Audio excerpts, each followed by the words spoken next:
Hello, welcome back to my channel and a very special welcome if you're new here. My name is Jen. I'm a certified weight loss and nutrition coach who has lost and maintained a 140-pound weight loss.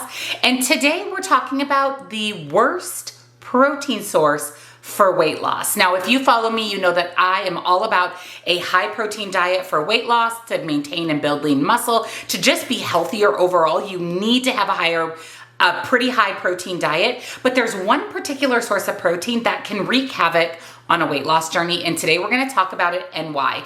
And spoiler alert, you're probably going to be pretty surprised. So if you're excited and anxious to hear about the #1 worst protein for weight loss, give this video a big thumbs up. Subscribe if you're not, turn your bell on, because again, I upload new videos every Tuesday and Thursday. Down in the description box, I will have nutrition coaching. Highly recommend those personalized macros and calories. That is what I myself have followed to lose and maintain my 140-pound weight loss, as well as one-on-one coaching for questions, accountability, or to talk with me directly. Links, discounts to my favorite healthy things are also down in that description box. So let's talk about the #1 worst protein for weight loss and why.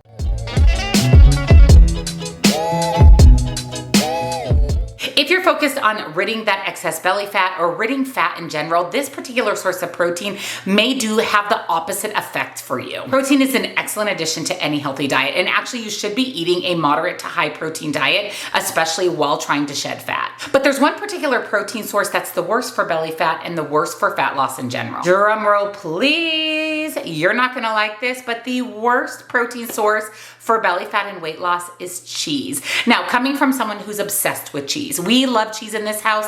If you watch my grocery hauls on my main weight loss channel, we buy a lot of cheese. My husband and I love it, but there's some reasons why cheese is really the worst source of protein for belly fat and fat loss. Most of the calories in cheese come from fat rather than protein. In fact, an ounce of mozzarella cheese has about 85 calories, with 60 of those coming from fat and only 23 calories of the cheese actually coming from protein. Fat calories add up quickly, so even a small portion of cheese can quickly add up in calories. On the other hand, you have a much larger portion of a high protein food for a lot fewer calories. Actually, most people consider cheese a source of protein, and like we said, cheese is primarily a source of fat. Although it's a healthy source of fat, fat has 9 calories per gram versus 4 calories in protein and carbohydrates. So if we're eating a lot of cheese, yes, we are getting in some protein, but we're just racking up our fat calories for the day rather quickly. Plus, to get the same satisfying 30 grams of protein you'd get in 160 calories of chicken, you'd have to eat 560 calories of cheese like mozzarella. Most people add this to their already high calorie burgers, meat lasagna, pastas, and loaded salads. So that's the issue with cheese. It's not that cheese itself causes weight gain or belly fat, but because it is such a high source of fat versus a source of protein, the calories just add up quickly. I mean, you have to eat 560 calories of cheese to get the same amount of protein in one small breast of chicken. So you're better off focusing on lean proteins and sprinkling in things like cheese. If cheese rocks your world, like it does for me, there's some alternatives to cheese, like lower fat options or even fat-free options. When some or all of the fat is skimmed from cheese, calories decrease while protein typically increases.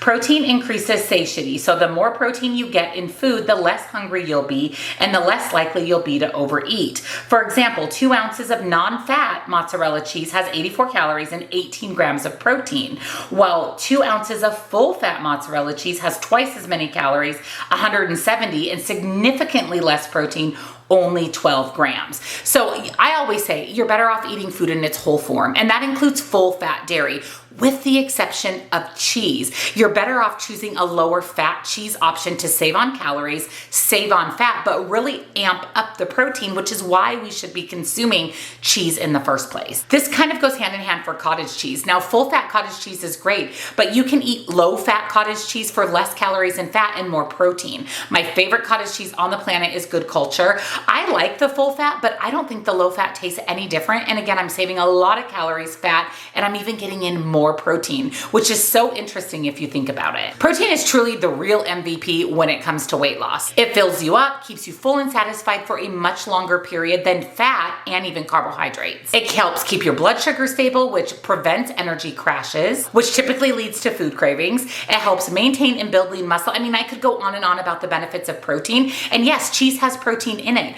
but if you choose the lower fat option, you're getting more of that beneficial protein and less of the fat, allowing you to truly eat more food throughout the day when it's not all when all of your calories aren't being taken up by fat. While protein has been shown to be helpful for weight loss, if you consume protein that is also loaded with fat or sugar, it quickly adds up in calories that contribute actually to weight gain, and or it can create inflammation in the body that makes weight loss even harder. Now remember, when you step on the scale measures mass. It doesn't know what the mass is made up of. So if you're suffering from inflammation or swelling, it's going to increase the number on the scale. Even though you haven't gained fat, you're gaining weight because weight is made up of muscle, fat, and water. So up the protein, lower the fat. You can still eat cheese, but full fat cheese is the #1 cause food that actually leads to belly fat and excess fat in general because of its high fat content equaling its high calorie content. So although I always say, like I said, to eat as much whole real food as possible, dairy is actually one thing, cottage cheese and cheese, that you can consume low fat and actually get